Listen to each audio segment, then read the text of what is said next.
Hello दोस्तों, नमस्कार। चलिए आज का अपने पढ़ने पढ़ाने का काम शुरू करते हैं। आज हम लोग पढ़ेंगे जीएस सेक्शन। जीएस सेक्शन में हम लोग आज स्टडी करेंगे वेब का, तरंग के बारे में कुछ जान लेते हैं। उसके बाद सिर्फ हम 10 क्वेश्चन, चुनिंदे क्वेश्चन जो एनटीपीसी में पूछने का मैक्सिमम चांस रहते हैं, तो उसके अनुसार हम लोग 10 क्वेश्चन या मैंने 5 से 10 क्वेश्चन सेलेक्ट किया गया है, जिसमें से हम आपको लाए हैं। उसके बारे में हम लोग यहाँ पर डिस्कशन करेंगे। सबसे पहले जान लेते हैं कि वेब क्या है।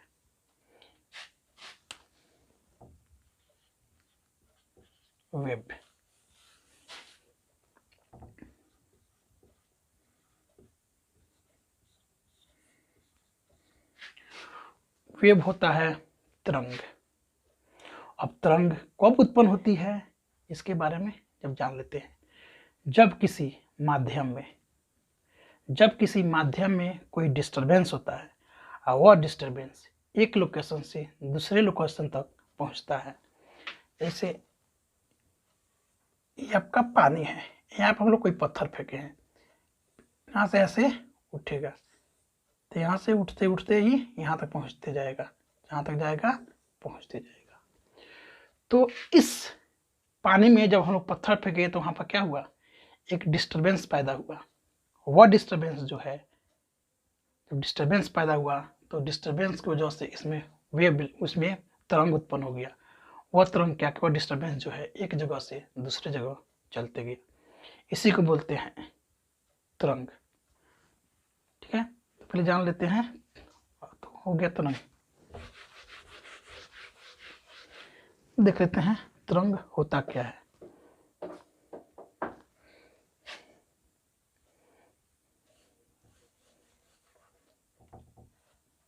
जब किसी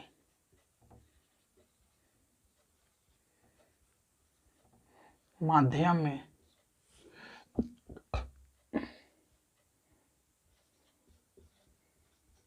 उत्पन्न हलचल एक जगह से दूसरे जगह तक जाती है, उसे हम लोग तरंग कहते हैं। ये हो गया तरंग। जब किसी माध्यम में हलचल उत्पन्न होती है, कोई डिस्टरबेंस पैदा होता है, तो हम उसको वेब बोलते हैं। तो जब किसी माध्यम में उत्पन्न हलचल एक जगह से दूसरे जगह तक जाती है, तो इसे हम लोग तरंग बोलते हैं। तो इस हो गया, मतलब तरंग समझिए तरंग क्या होता है। अब आते हैं तरंग के से उस उत्पन्न क्वेश्चन। तो उसके लिए हम क्वेश्चन लिख रहे हैं।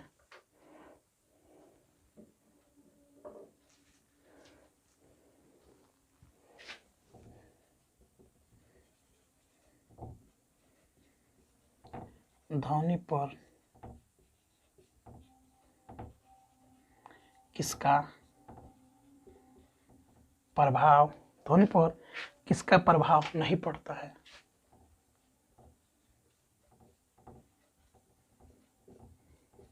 नहीं पड़ता है। ऑप्शन में आपका है दाब, तापमान,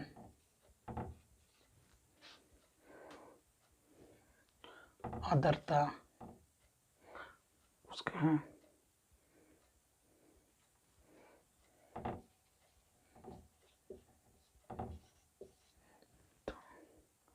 और घनत्व।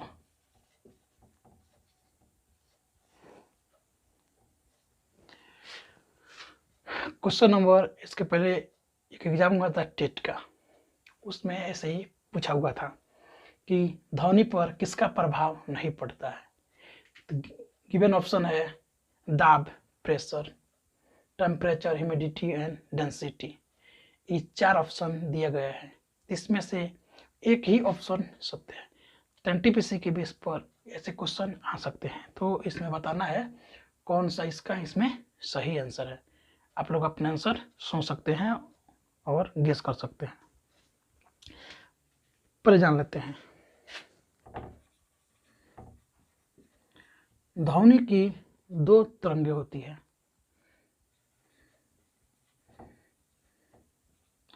ध्वनि की दो तरंगे होती है, अनुदैर्ध्य और अनुदैर्ध्य तरंग, और एक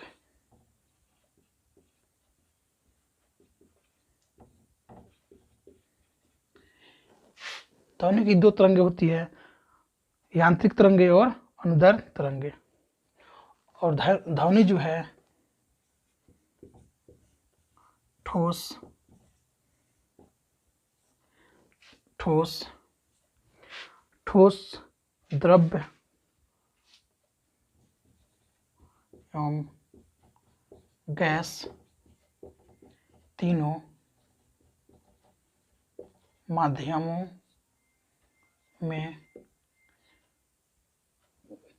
जो ध्वनि है ठोस, गैस, द्रव्य तीनों माध्यम में संचरित हो सकती है। तीनों माध्यम में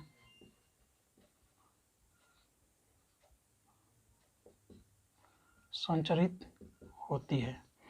मतलब है कि जो ध्वनि है उसके लिए माध्यम की जरूरत पड़ती है, और यह ठोस, द्रव्य, ठोस, द्रव्य एवं गैस तीनों माध्यम में संचरित कर सकती है।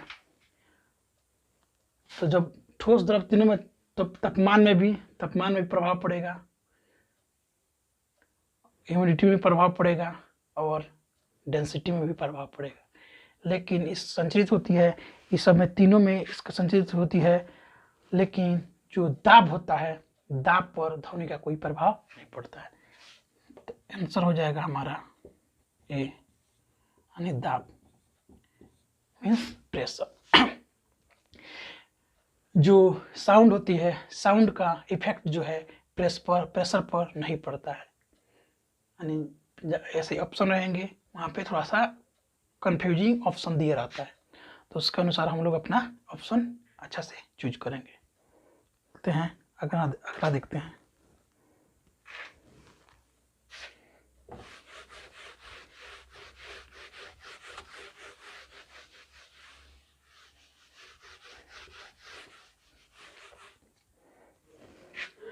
दो नंबर पे है, ध्वनि का तरत्व किस पर निर्भर करता है?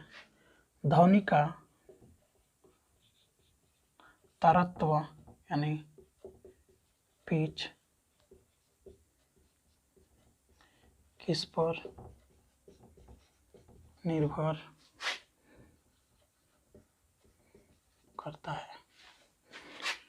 ध्वनि का तरत्व मीन्स पिच किस पे निर्भर करता है? दिया गया ऑप्शन है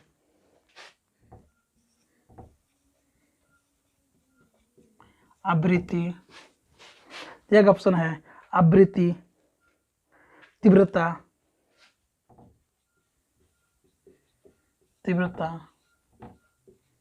वेग, डी में ऑप्शन है आयाम।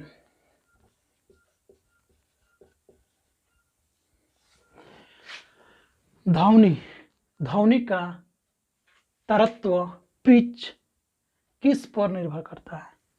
जो तरत्व है वो किस पे निर्भर करता है? तरित्व मतलब पिच मतलब हो गया जो हम लोग का साउंड मोटा पतला होता है, वही होता है पिच। यानी मतलब हमको जो साउंड मोटा पतला होता है वो होता है पिच। तो किस पे निर्भर करता है? आवृत्ति पर निर्भर करता है, कि तीव्रता पर निर्भर करता है, कि वेग पर निर्भर करता है, कि आयाम पर निर्भर करता है? देख लेते हैं पिच क्या है। ध्वनि का पतला एवं मोटा, ध्वनि का पतला मोटा, ध्वनि का पतला, मोटा, जो लक्षण होता है ध्वनि का पतला मोटा, लक्षण को ही पिच यानी तारत्व कहते हैं। कौन? तो ध्वनि का मोटा पतला के लक्षण को हम लोग पिच बोलते हैं। तो उसका मतलब कि इसमें ध्वनि का तारत्व किस पर निर्भर करता है। तो जब हम लोग मोटा सुनते हैं, पतला आवाज सुनते हैं, तो इस पर किस पर प्रभाव पड़ेगा? तो प्रभाव पड़ता है, इसे देख लेते हैं,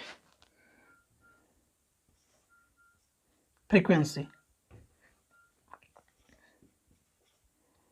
आवृत्ति।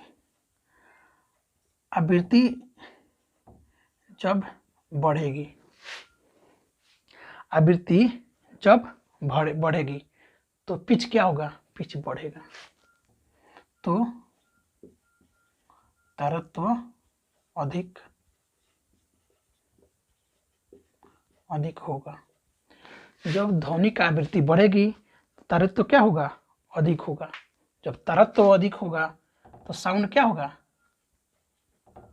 पतला होगा। जब आवृत्ति घटेगी, जब आवृत्ति घटेगी तो तारत्व क्या होगा? कम होगा। तो साउंड क्या हो जाएगा? मोटा हो जाएगा। यह समझ लेते हैं। जैसे हर एक आदमी ने किसको देखा होगा? मच्छर को देखा होगा। हर एक आदमी ने मच्छर को जरूर देखा होगा। मच्छर कान के पास आगे कितना तेज बोलता है, सन सन सन सन सन सन सन बोलते रहता है। तो उसका तारत्व क्या है? आवृत्ति उसका ज्यादा है, तो उसका तारत्व अधिक होने के कारण पतला आवाज सुनाई देता है। जिसका तारत्व कभी शेर हो गया, इसमें लोग शेर ले लेते हैं आदि में, इसमें क्या हो जाएगा? औरत, मच्छर, जिससे तो पतला वाला होगा तो वो हो गया औरत, मच्छर। सबका आवाज क्या है? इसमें पिच क्या होता है? अधिक होता है। तो पिच अधिक होने से उसका साउंड जो है पतला आता है। अभी तो आवृत्ति भी बढ़ जाती है, तो आवृत्ति यहाँ पर अगर घट जाती है तो पिच क्या हो जाएगा? कम हो जाएगा। पिच कम हो जाने से आवाज क्या होता है? मोटा हो जाता है। और मोटा कब? जैसे शेर हो गया, आदमी हो गया, ये सबका आवाज क्या रहता है? मोटा रहता है। तो ये हमारा हो गया एग्जाम्पल। तो हमारा आंसर क्या हो जाएगा? ये आवृत्ति। वो कहते हैं ना, तालीम नहीं दी जाती है परिंदों को उड़ने की, तालीम नहीं दी जाती है परिंदों को उड़ने की, वो खुद ही दूरी तय करते हैं आसमानों की। तो उस तरह का ये बात है कि उन लोग को थोड़ा पक्षी को हम लोग बोलते हैं कि आ गए थे, जैसे हम लोग कैसे सिक्का करते हैं, जैसे जाकर हम लोग साइकिल सीखते हैं, मोटरसाइकिल सीखते हैं, हम लोग थोड़ा आता है, तो हम लोग सीखना पड़ता है। वो लोग क्या है, उन लोग को इससे नहीं सिखाया जाता देखो कैसे उड़ना है, वो खुद ही समझ जाते हैं कि हमको क्या करना है, उड़ना है। उसी तरह हम लोग को भी समझना है कि एनटीपीसी आ गया है, एनटीपीसी का CBT 1 पास करने के बाद सभी दोस्तों को बहुत बहुत धन्यवाद जिन्होंने ये पास किया है। आप लोग से निवेदन है कृपया अपनी पढ़ाई को जोर शोर से लगाए रहे, क्योंकि सरकार आती जाती रहेंगी, युवाओं को बर्बाद करते रहेंगी। तो कितना दिन के बाद हुआ है, इसमें कितना लगभग 3 महीना की 4 महीने के आसपास एग्जाम चला, उसमें से लगभग काउंट करवाया जा रहा है कि लगभग 8 लाख बच्चे पास हुए हैं। लेकिन जो ओरिजिनली बात है 2.5 से 3 लाख बच्चे पास किए हुए हैं। किसी का सभी लेवल में, किसी का सभी लेवल क्वालिफाइड है, कोई 1 लेवल में, कोई 2 लेवल में। तो ऐसा गड़बड़ी हुई है, इस पे लोग ध्यान नहीं दे रहे हैं। अब क्या हो गया कि मार्क्स भी आ गया है, सब लोग का कन्फ्यूजन दूर हो गया है। जिस भाई लोग का नहीं हुआ है कृपया अगला ग्रुप डी है फोकस करें, जिसका हो गया है कृपया मेहनत करने की ज़रूरत है। और हम लोग इसी में अपना थोड़ा सहयोग लेते हुए हम लोग चलेंगे। उसके बाद इसी तरह छोटा छोटा सा क्वेश्चन हम लोग पढ़ते हुए अपने गंतव्य स्थान की तरफ चलेंगे। कि बात एक बार समझ में आ जाती है तो हम लोग क्वेश्चन किसी भी तरह घुमा कर पूछेगा तो हम लोग बना सकते हैं। तो इसलिए ज़रूरत है कि हम लोग उस पर ध्यान देने। चलते हैं अगला क्वेश्चन में।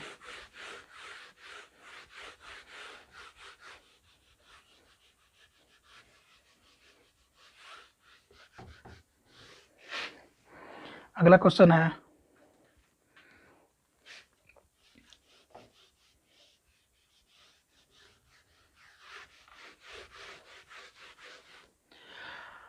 ध्वनि प्रदूषण की इकाई क्या है? ध्वनि प्रदूषण की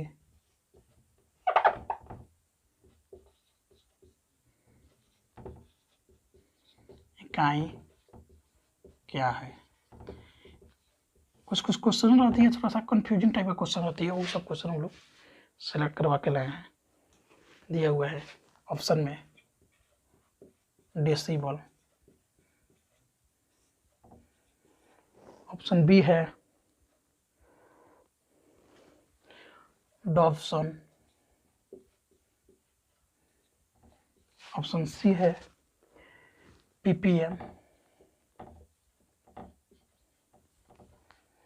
ऑप्शन डी है नॉन ऑफ दीज। 4 ऑप्शन दिए हुए हैं। सवाल पूछ रहे हैं कि ध्वनि प्रदूषण की इकाई क्या है? जो ध्वनि प्रदूषण होती है, जो ध्वनि प्रदूषण से लगभग सारे लोग वाकिफ है, हर एक बच्चा, हर एक चीज आदमी वाकिफ है। तो प्रदूषण क्या है? जो अनवांटेड चीज जो है हवा में मिल जाती है तो क्या करता है? प्रदूषण करता है। अनवांटेड चीज जब पानी मिल जाती है तो पानी को प्रदूषण करता है। अनवांटेड चीज जब वायु मिल जाती है तो एयर पोल्यूशन हो जाता है। उस तरह ध्वनि प्रदूषण की इकाई क्या है?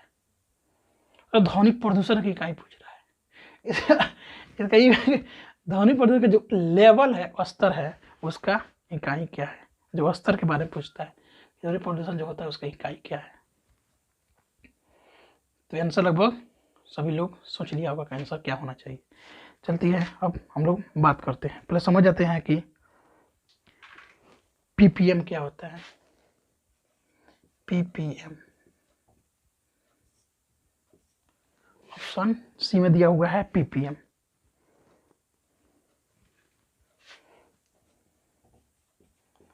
पार्ट्स पर मिलियन। पार्ट्स पर मिलियन, पीपीएम का मतलब हो गया पार्ट्स पर मिलियन।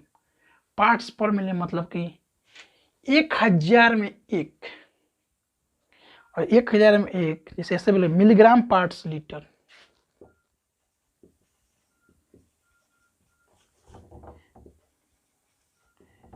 मिलीग्राम्स, मिलीग्राम पर लीटर। 1 लीटर में मिलीग्राम का जो स्थान होता है, ये मिलियन में एक पार्ट्स का स्थान होता है। मतलब कि कि केमिकल और पॉल्यूशन, केमिकल और पॉल्यूशन का पानी में, 1 यूनिट पानी में उसकी मात्रा कितनी है?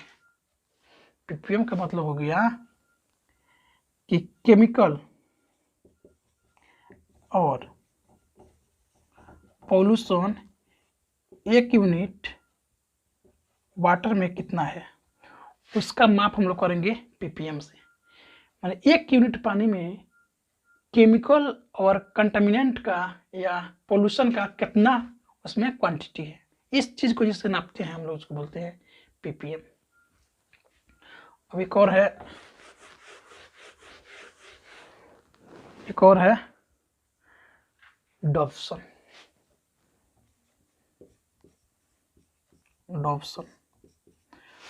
डॉप्सन जैसे डॉप्सन किसको मापते हैं? जैसे बोटा है ना, बोटा,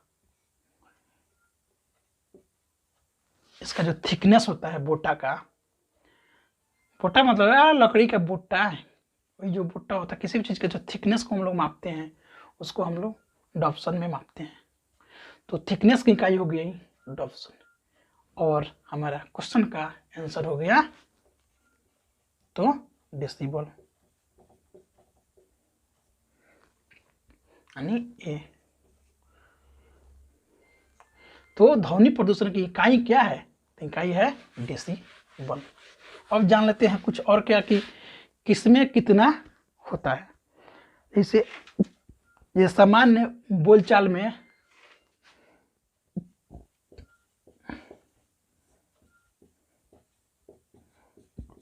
सामान्य बातचीत कितना का होता है? 50 से 60 डेसिबल।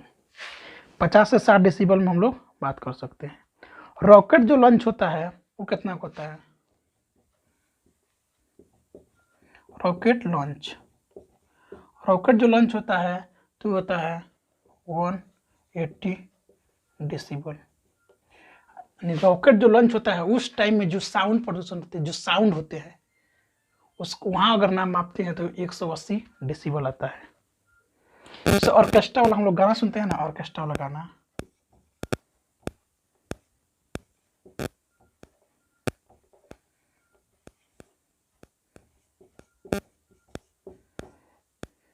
ऑर्केस्ट्रा का हम लोग गाना सुनते हैं तो ऑर्केस्ट्रा का गाना 110 डेसिबल हो जाता है।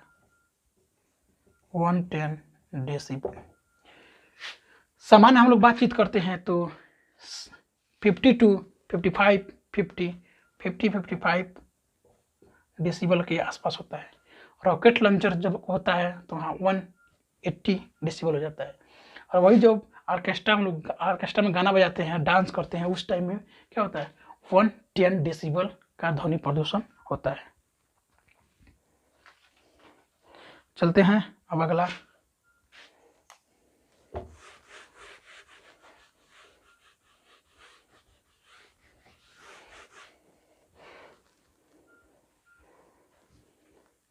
क्वेश्चन कौन हो जाएगा ये?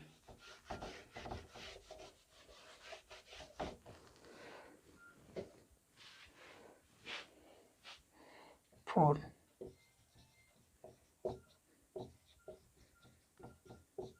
ध्वनि ऊर्जा को विद्युत ऊर्जा में परिवर्तन किया जाता है। ध्वनि ऊर्जा को विद्युत ऊर्जा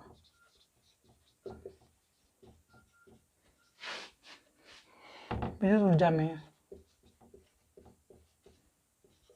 परिवर्तन किया जाता है। ये बताना है कि जो ध्वनि ऊर्जा होती है उसको विद्युत ऊर्जा में किस चीज से हम लोग परिवर्तन कैसे है। इस ऑप्शन दिया हुआ है माइक्रोफोन,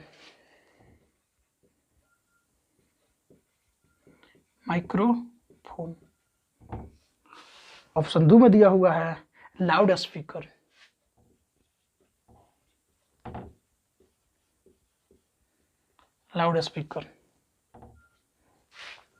ऑप्शन में 3 दिया है सौर सेल,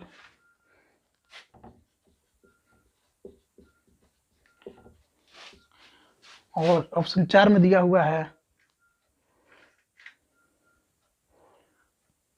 ग्रामोफोन।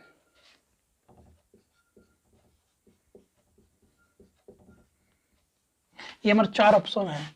जो ध्वनि ऊर्जा होती है उसको विद्युत ऊर्जा में किस चीज से हम लोग परिवर्तन करते हैं? जो ध्वनि ऊर्जा जो हम लोग बोलते हैं ये ऊर्जा होती है तो उसको विद्युत ऊर्जा में किस चीज से हम लोग परिवर्तन करते हैं? तो ऑप्शन आप लोग के सामने है माइक्रोफोन, लाउड स्पीकर, सौर सेल, ग्रामोफोन। तो हमारा आंसर हो जाएगा ए, नहीं माइक्रोफोन, सॉरी। माइक्रोफोन में एक डायाफ्राम होता है, डायाफ्राम।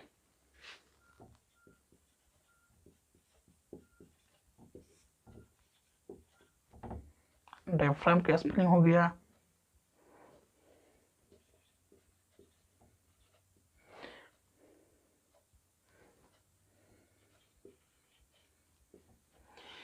माइक्रोफोन में एक होता है डायाफ्राम। माइक्रोफोन में एक होता है डायाफ्राम। जो डायाफ्राम होता है जब इसमें हम लोग साउंड बोलते हैं, डायाफ्राम होता है, साउंड बोलते हैं तो साउंड वेव जब इसके अंदर जाता है, साउंड वेव जब इसके अंदर जाता है, साउंड इसके अंदर जाता है, साउंड इसके अंदर जाता है तो एक वेव बनाता है। जब हम लोग माइक्रोफोन में बोलते हैं तो उसका साउंड अंदर जाता है, तो जब साउंड अंदर जाता है उसके अंदर एक वेव बनाता है, और फिर वेव क्या करता है, उस पे जाके अटैक करता है। जो साउंड वेव जो होता है, जो साउंड गया उसको वेव बनाता है, वो क्या करेगा, उस पे अटैक करेगा, अटैक करता है। जब उस पर डायफ्राम पे क्या होता है, अटैक करता है। तो अटैक जब करता है तो वहां पे क्या होगा, एक वाइब्रेट होगा, कंपन होगा। तो क्या होगा, वाइब्रेट होगा। वाइब्रेट होगा मतलब वहां पे जब जाके अटैक करेगा तो वहां पे क्या होगा, वाइब्रेट होगा। तो वाइब्रेट होगा जिसके वजह से वहां पे एक विद्युत धारा परिवर्तित होगा। तो वहां पे जब ईजा का अटैक करेगा तो वहां पे क्या होगा, विद्युत धारा परिवर्तन होगा। तब ये जो होता है साउंड, विद्युत धारा में वाइब्रेट करेगा तो विद्युत धारा उत्पन्न करेगा। यह विद्युत धारा जो है, यह विद्युत धारा लाउड स्पीकर के थ्रू फिर ध्वनि में परिवर्तन हो जाता है।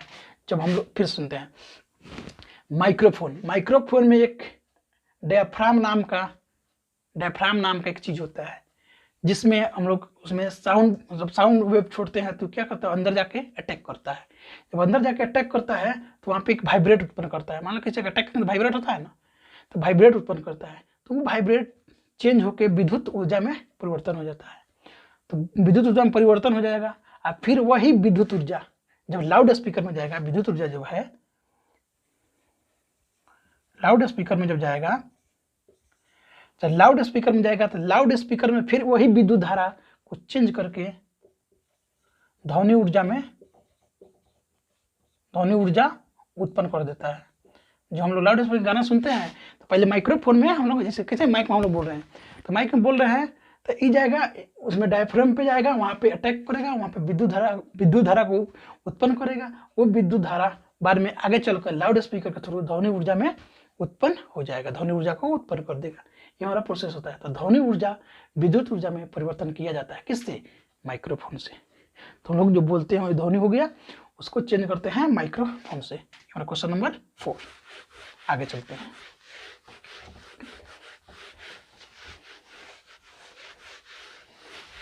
थोड़ा सा और समय लगेगा, ज्यादा क्वेश्चन नहीं है। अब आता है MRI मशीन में किसका प्रयोग किया जाता है। क्वेश्चन नंबर 5, MRI मशीन में किसका प्रयोग किया जाता है। एक क्वेश्चन है, पिछले एग्जाम हुए तो उसमें पूछा गया था। तो MRI मशीन में किसका प्रयोग किया जाता है। ऑप्शन हमारे हैं ध्वनि तरंग,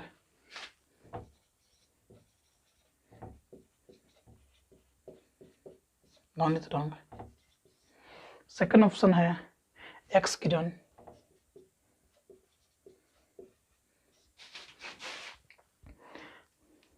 ऑप्शन सी है पराश्रव्य तरंग,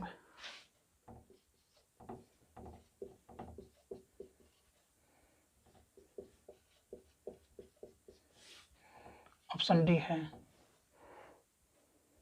चुंबकीय तरंग।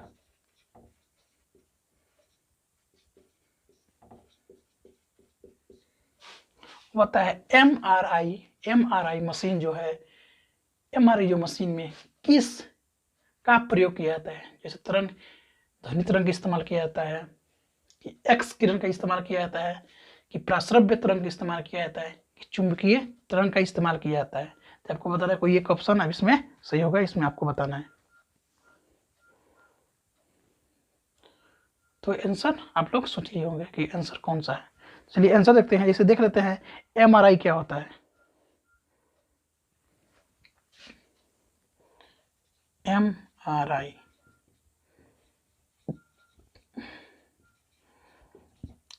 Magnetic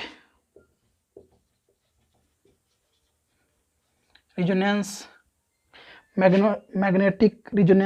imaging.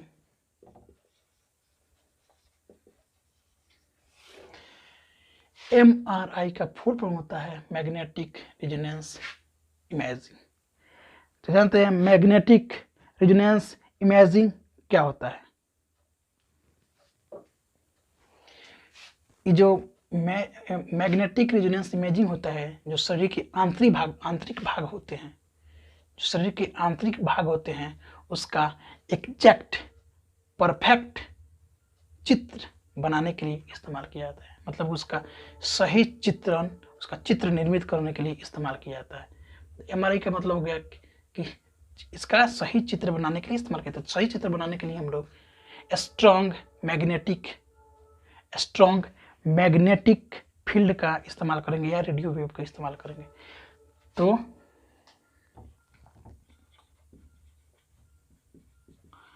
आंतरिक भाग का सही चित्र बनाने में इसका इस्तेमाल किया जाता है। चित्र बनाने के लिए इसका इस्तेमाल किया जाता है। इसके लिए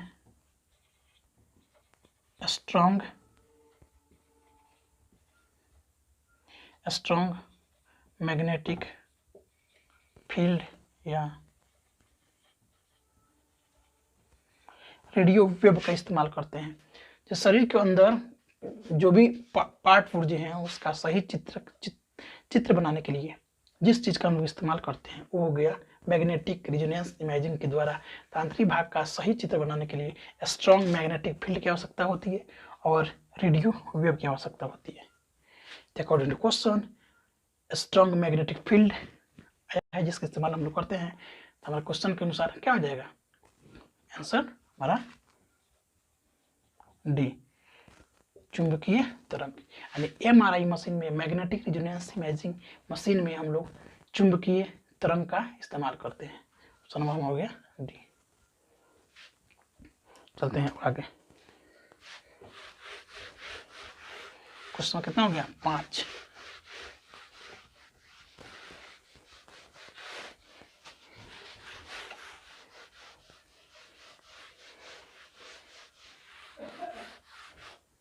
क्वेश्चन नंबर 5 है, ध्वनि तरंगे चलती है।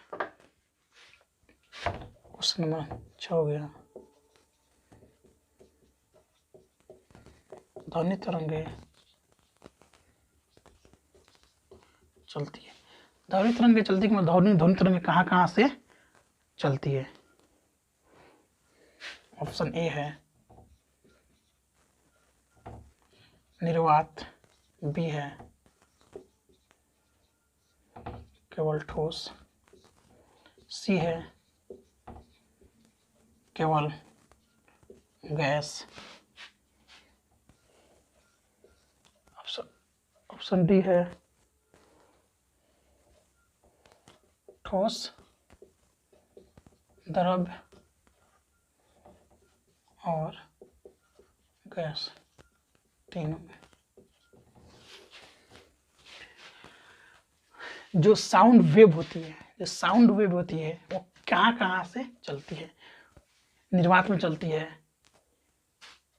कि केवल ठोस में चलती है, केवल गैस में चलती है, कि ठोस द्रव गैस तीनों में चलती है?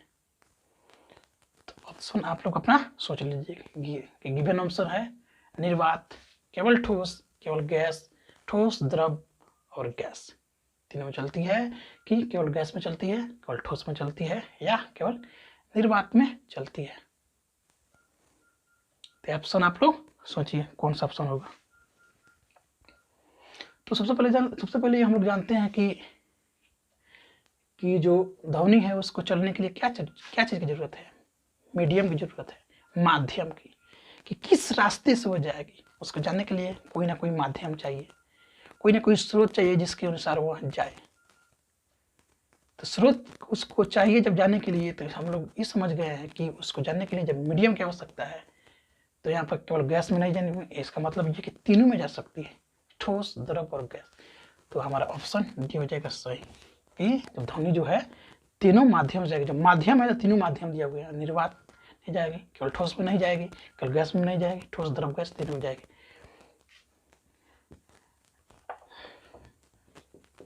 गैस, द्रव्य, ठोस। ध्वनि इस रूप में चलती है, सबसे ज्यादा चलती है ठोस में, तब चलती है गैस में, द्रव में, उसके बाद सबसे कम चलती है गैस। क्योंकि जो गैस का जो पार्टिकल्स होते हैं वो काफ़ी दूर दूर होते हैं, इसलिए सबसे कम चलती है। इससे थोड़ा सा सटा हुआ किसमें रहता है, द्रव में रहता है। द्रव का पार्टिकल जो है गैस के थोड़ा सा, गैस से भी थोड़ा सा नजदीक रहती है। सबसे नजदीक किसमें रहते हैं, ठोस में रहते हैं, जिसके वजह से जो ध्वनि होती है सबसे ज़्यादा ठोस में चलती है। और ऑप्शन हो गया डी, ठोस द्रव गैस तीनों में चल सकती है। खाली पूछा है कि जो ध्वनि तरंग होती है वह चलती है, तो किसमें चलती है, तीनों माध्यम में चलती है।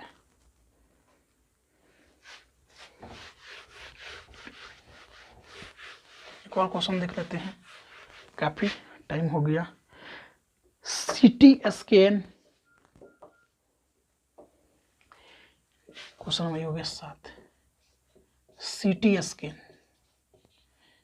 स्कैन में जो सीटी स्कैन होती है, सीटी स्कैन में प्रयुक्त होते हैं।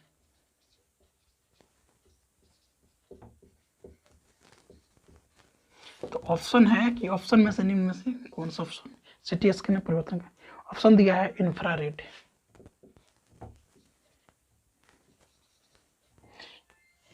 ऑप्शन दिया हुआ है इंफ्रारेड रेस,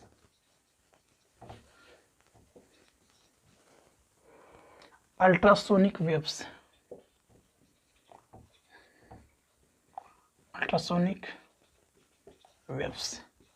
ऑप्शन सी है विजिबल लाइट,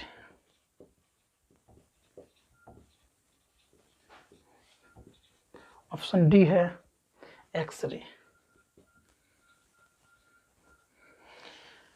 सीटी स्कैन, जो सीटी स्कैन पूरा बॉडी का हम लोग करें सीटी स्कैन करवाने जा रहे हैं, तो सीटी स्कैन में किस का प्रयोग होता है, जैसे इंफ्रारेड हो गया, ultrasonic waves, visible light, X-rays.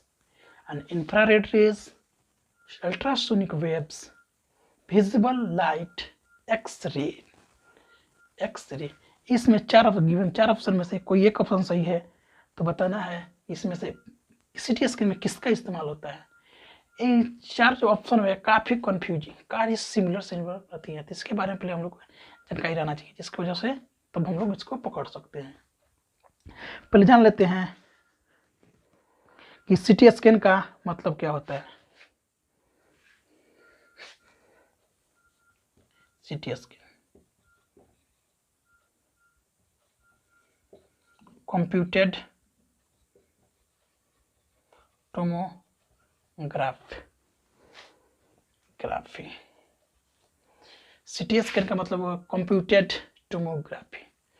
Computed tomography वो होता है कि चिकित्सीय काम में, चिकित्सीय परीक्षण में, जो चिकित्सा वाला काम होता है, चिकित्सीय परिसर में हम लोग इसका इस्तेमाल करते हैं। चिकित्सीय इस्तेमाल में इसका भी इस्तेमाल हम लोग उसका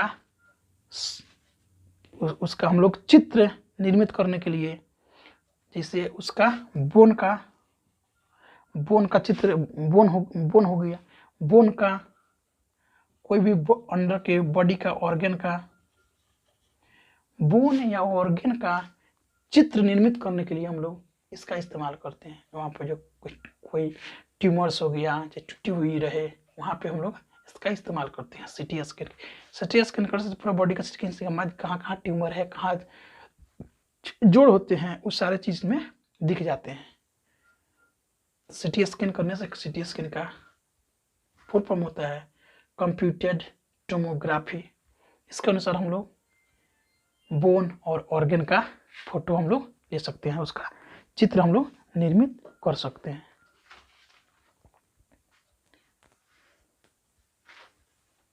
ये हो गए हमारे 7 क्वेश्चन हो गए। और हम लोग जान लेते हैं लास्ट कुछ पॉइंट, जैसे किन्होंने किस चीज का आविष्कार किया, वेब में भी जानते हुए हम लोग ये भी जान लेते हैं। थोड़ा सा टाइम और लगेगा, इसे बात करते हैं ना कि कश्ती डूबकर भी निकल सकती है, कश्तियाँ डूब कर भी निकल सकती है, समा बुझ कर भी जल सकता है। कश्तियाँ डूब कर भी निकल सकती है, समा बुझ कर भी जल सकता है। मायूस ना हो जिंदगी में, ना उदास हो। मायूस ना हो जिंदगी में, ना ही उदास हो, क्योंकि किस्मत किसी भी वक्त पलट सकती है।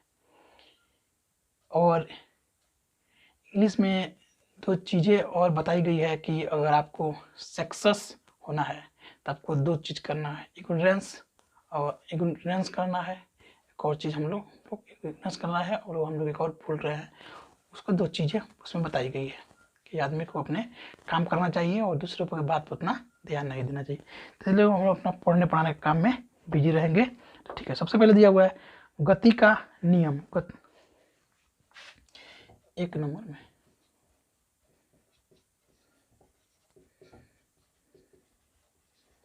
गति का नियम। तो गति का नियम किसने दिया? याद है? आप सोच लीजिए। गति का नियम दिया था आइजैक न्यूटन साहब ने। दूसरा दाब का नियम।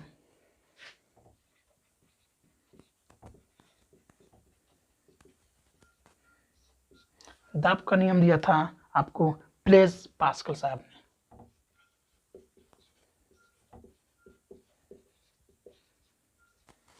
ब्लेज पास्कल साहब ने उसका गति का नियम दिया था। अब आता है सापेक्षा का सिद्धांत।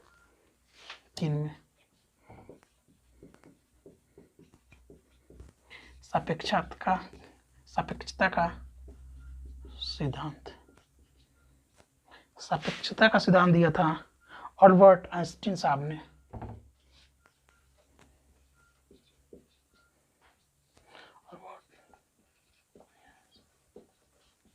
आइंस्टीन साहब ने। 4 देखते हैं गुरुत्वाकर्षण का नियम।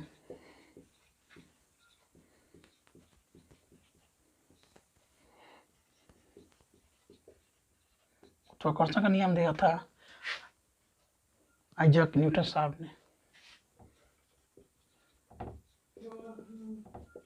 आइजैक न्यूटन साहब ने। 5 में पलवन का सिद्धांत। पलवन का सिद्धांत। पलवन का सिद्धांत दिया था आर्किमिडीज साहब ने।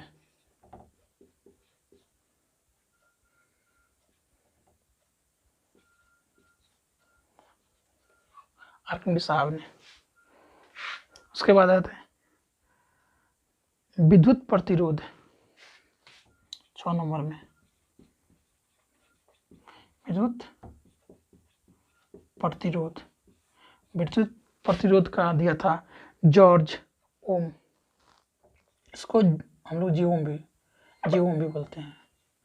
जॉर्ज ओम साहब ने। 7 नंबर दिया हुआ है विद्युत बैटरी।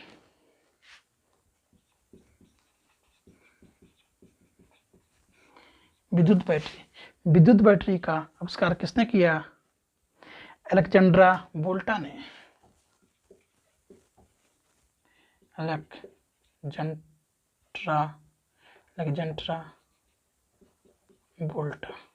वोल्टा ने। 8 नंबर स्थिर विद्युत।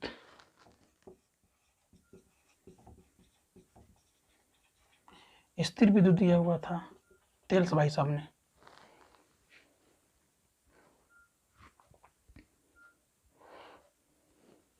उसके बाद है 9 नंबर डायनामाइट। डायनामाइट किसने दिया था?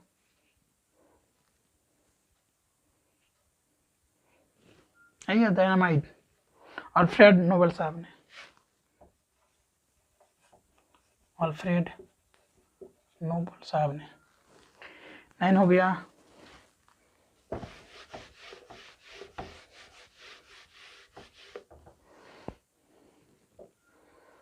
सेल्सियस पैमाना।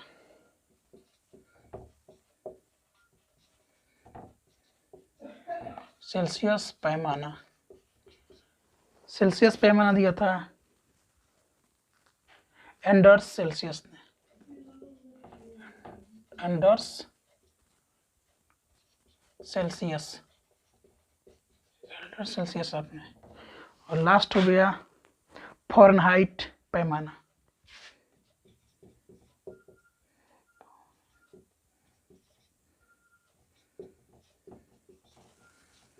पैमाना डेनियल जैबलियल फ़ारेनहाइट दिया था आपको, डेनियल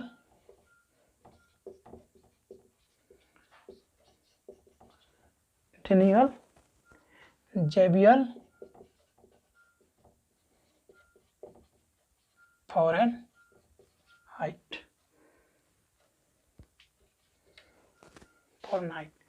ये थे आज के हमारे कुछ महत्वपूर्ण इम्पोर्टेंस बहुत MCQ क्वेश्चन, जो 7-8 क्वेश्चन थे। और कुछ ये थे कौन किस चीज़ का आविष्कार किया था, हमारे मोस्ट इम्पोर्टेंट क्वेश्चन थे। इसी तरह आप अपना कीमती वक्त थोड़ा थोड़ा देते रहिए और कृपया हमारे चैनल को थोड़ा सा अप्रिसिएट करें और थोड़ा सा अगर इसको शेयर करें तो लाइक करें, सब्सक्राइब करें और शेयर करें। 3 ही चीज़ डिमांड होती है, जैसे इंटरटेनमेंट, उसी तरह लाइक, शेयर एंड सब्सक्राइब, 3 चीज़ों की ज़रूरत होती है। तो चलते हैं, good bye, thank you so much guys. लगे रहिए, ठंडी का मौसम है, आराम से रजाई में रहे और पढ़ाई को जारी रखें। चलते हैं, फिर मिलेंगे, थैंक यू सो मच।